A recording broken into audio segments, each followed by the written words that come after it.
Olá, amantes do automobilismo, serão todos muito bem-vindos ao Road BTS, o seu programa semanal de notícias do automobilismo real e virtual, aqui na Beyond the Summit Brasil. Eu sou o Fedel e venho com notícias e curiosidades pra vocês, então bora pro vídeo! E a Mercedes finalmente explica as razões por trás do final de semana desastroso de Mônaco. O debriefing é uma prática tradicional das equipes depois de um fim de semana de corrida, onde é analisado todos os aspectos vistos na pista. No caso da Mercedes, o final de semana de debriefing foi particularmente muito longo, visto um número de análises e conclusões aprofundadas do desastre na etapa. O estrategista-chefe da Mercedes, James Vowles, comentou o resultado das análises, confirmando que, na verdade, a base final de semana negativa da equipe não há um problema único, mas sim uma série de fatores que foram determinantes para um desempenho abaixo do esperado. Ele disse que, em muitas situações desencadeadas entre quinta e domingo, começando pelos problemas apontados por Lewis e a diferença de desempenho em comparação com Bottas,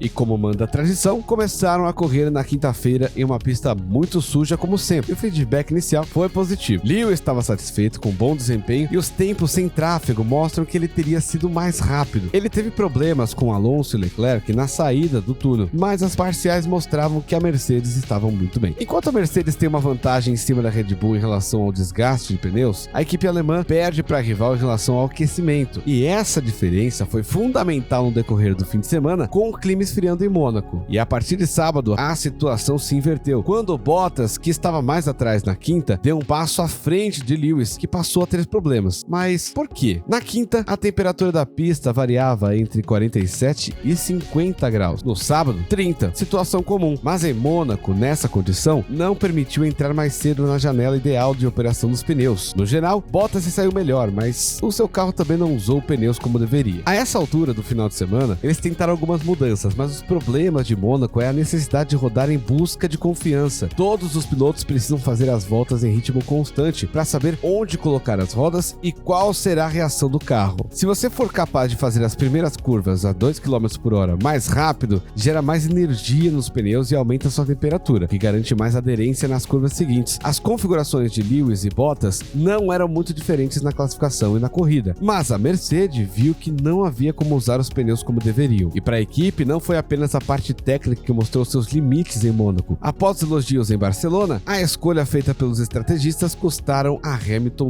2 posições, o que ficou claro de cara que a chamada de Hamilton para os boxes cedo em relação aos rivais provou ser um bumerangue. O Vowles explicou os motivos que levaram a essa escolha e disse que nas discussões de domingo concluiu-se que a parada para colocar pneus duros aconteceria entre as voltas 18 e 20, com a volta 30 sendo considerada o limite. Mas no começo da corrida vimos que Verstappen marcou a volta mais rápida e buscava construir uma diferença, e isso para garantir que não teria tráfego depois da parada. O Lewis fez toda a primeira parte da prova atrás do Gasly, e a Mercedes esperava que Pierre parasse antes de Lewis, permitindo assim algumas voltas com pista livre, mas mesmo quando estava com janela, permaneceu na pista. Com isso, eles tiveram a opção de esperar um pouco mais, torcendo pela queda do rendimento dos pneus ou partir para um undercut. Só que aí, segundo os cálculos da Mercedes, após a troca de Lewis, ele deveria ter saído dos boxes antes de Gasly. Não teria sido um undercut fácil, mas poderia ter sido possível. Só que, como nós vimos, a Mercedes também não teve sucesso nisso por vários motivos. A primeira é que em Mônaco não tinha informação suficiente como as outras pistas para fazer cálculos exatos, isso devido aos treinos curtos concluídos nas quintas. Além disso, a Mercedes não usou pneu duro no treino livre 2. O que a Mercedes tinha, na verdade, era o feedback do treino livre 1, então eles não sabiam como o pneu se comportaria na volta de saída e também depois do pit. Depois de tudo isso, o Lewis viu o Gasly na sua frente por 2 décimos e a dificuldade entre a volta de saída foi tanta de aquecer o pneu que o plano falhou completamente. A Mercedes poderia ter dado mais algumas voltas antes de chamar o Lewis, mas algumas razões fizeram eles desistirem. O chefe disse ainda que poderiam ter dado mais algumas voltas antes de chamar o Lewis, mas algumas razões em respeito ao treino livre 1, mas que não tinha feedback do treino livre 2, é um pouco confuso, mas isso tudo fez eles desistirem da estratégia. O que ajudou nessa decisão foi que eles começaram a ver outros pilotos e até mesmo o Bottas, que estava começando a ter problemas com pneus. No caso do Bottas, perdendo para o Sainz. E muito pelo contrário de todas as análises e todas as conclusões, Pérez e o Vettel mantinham um bom nível desde o início da corrida. Além de tudo isso, a Mercedes ainda estava preocupada que Lewis poderia perder o terreno para o Gasly. Se isso acontecesse,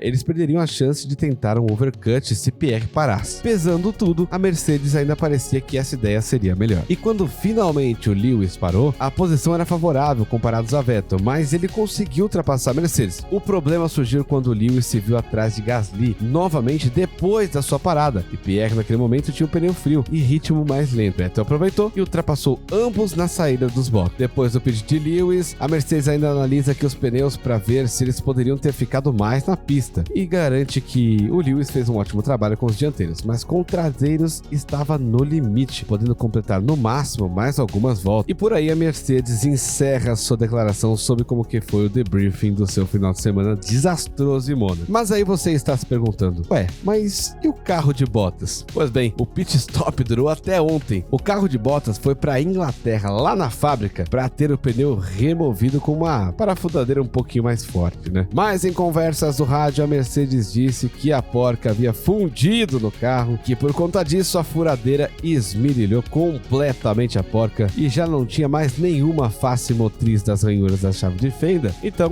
a parafusadeira começava a rodar em falso. E por aqui encerramos mais um Road to BTS. Semana que vem tem mais. Nos sigam nas redes sociais para não perder nenhuma novidade, e se você gostou do vídeo, deixe seu like e se inscreva no canal para não perder nenhuma notícia do automobilismo e as novidades da BTS Brasil TV. Fico por aqui, um grande abraço do Fedel e até o próximo vídeo.